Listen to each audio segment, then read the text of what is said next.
سن 2 ہجری 17 رمضان آپ صلی اللہ علیہ وسلم کے اعلان نبوت کے بعد اسلام اور کفر کا وہ پہلا معرکہ جس کے اندر اللہ تعالیٰ نے آسمان سے فرشتے نازل کیے مسلمانوں کی مدد کے لیے، اور پھر اللہ تعالیٰ ہی کی مدد کے ذریعے مسلمانوں نے کفار کے 70 آدمیوں کو قتل کیا اور 70 کو گرفتار کیا، اور یہ وہ معرکہ تھا جس کے اندر اہل مکہ کے تقریباً تمام کے تمام بڑے سردار شریک ہوئے تھے، اور تقریباً تمام کے تمام جہنم واصل ہوئے تھے، باقی جو بچے تھے وہ بالکل تھوڑے سے تھے۔ جب اللہ کے نبی صلی اللہ علیہ وسلم مکہ میں مقیم تھے تو ان سرداروں کی اذیتوں سے تنگ آ کر ایک دفعہ اللہ کے نبی نے ان کے خلاف بد دعا کی تھی کہ اے اللہ ابو جہل کو پکڑ لے، اے اللہ عتبہ بن ربیعہ کو پکڑ لے، اے اللہ شیبہ بن ربیعہ کو پکڑ لے۔ تو اس طرح اللہ کے نبی نے ان کے خلاف بد دعا کی تھی۔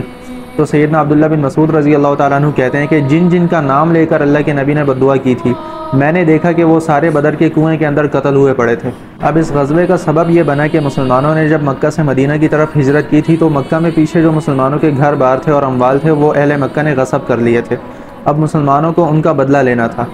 تو اب اللہ کے نبی صلی اللہ علیہ وسلم کو رمضان کے شروع میں یہ خبر ملی کہ ابو سفیان کا قافلہ شام سے واپس مکہ کی طرف آ رہا ہے، اور مدینہ جو تھا وہ شام اور مکہ کے درمیان میں پڑتا تھا۔ اب اللہ کے نبی صلی اللہ علیہ وسلم نے صحابہ کو تیار کیا اور اس قافلے کی طرف نکلے۔ اب ابو سفیان جو اس وقت تک مسلمان نہیں ہوئے تھے، انہیں یہ خبر مل گئی کہ آپ صلی اللہ علیہ وسلم نکل چکے ہیں، تو انہوں نے ایک قاصد کو پہلے سے تیز رفتاری کے ساتھ مکہ کی طرف روانہ کر دیا کہ وہاں جا کر خبر دے دو، اور خود قافلے کو بچاتے ہوئے ساحل کے راستے سے ہو کر نکل گئے۔ اب اس قاصد نے مکہ میں آ کر جب خبر دی تو ابو جہل نے پورے مکہ میں منادی کرا دی کہ لشکر تیار کرو اور نکلو مقابلے کے لیے۔ تو اسی وقت 1000 کا لشکر جرار تیار ہو گیا جو کیل کانٹے سے لیس تھا۔ اب یہ 1000 کا کیل کانٹے اور لوہے سے لیس لشکر مکہ سے نکلا اور بدر کے مقام پر ان کا مقابلہ آپ صلی اللہ علیہ وسلم کے 313 جانبازوں کے ساتھ ہوا۔ اب مسلمان چونکہ ایک تجارتی قافلے کی طرف نکلے تھے اور مقصد جنگ کرنا نہیں تھا، تو ایک وجہ یہ بھی بنی کہ کفار کے مقابلے میں مسلمانوں کی حالت بہت زیادہ کمزور تھی۔ اب مسلمانوں کی جتنی بھی 313 کی جماعت تھی اس میں 70 اونٹ تھے، جس میں 3 آدمی باری باری سوار ہوا کرتے تھے، اور آپ صلی اللہ علیہ وسلم کے ساتھ بھی 2 صحابی اور تھے جن میں ایک صحابی سیدنا علی رضی اللہ تعالیٰ عنہ ہیں۔ لہٰذا عرب کے دستور کے مطابق پہلے مبارزت کی لڑائی ہوئی، یعنی کہ دونوں لشکر سے جانباز سامنے آیا اور انفرادی طور پر ایک دوسرے سے جنگ کی۔ تو کفار کی طرف سے مبارزت کے لیے عتبہ بن ربیعہ، شیبہ بن ربیعہ اور ولید بن عتبہ نکلے، اور مسلمانوں کی طرف سے آپ صلی اللہ علیہ وسلم نے سب سے پہلے 3 انصاری صحابہ کو بھیجا تو انہوں نے انہیں واپس کر دیا۔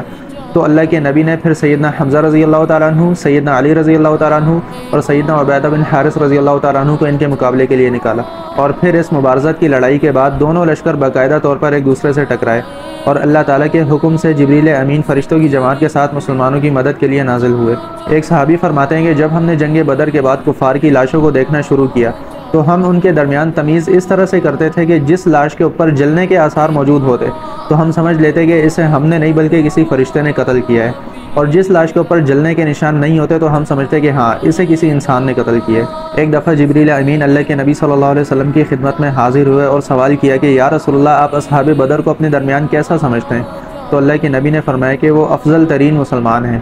تو جبریل امین نے عرض کیا کہ یا رسول اللہ وہ فرشتے جو بدر کی جنگ میں شریک ہوئے تھے وہ بھی تمام فرشتوں میں سب سے زیادہ افضل ہیں۔ اور پھر ایک اور موقع پر اللہ کے نبی صلی اللہ علیہ وسلم نے اصحاب بدر کی فضیلت بیان فرمائی۔ اللہ کے نبی نے فرمایا کہ اللہ تعالیٰ اصحاب بدر کی طرف متوجہ ہوا اور فرمایا کہ اعملوا ما شئتم فقد غفرت لکم، کہ آج کے بعد تم جو مرضی کرو میں نے تمہاری مغفرت فرما دی۔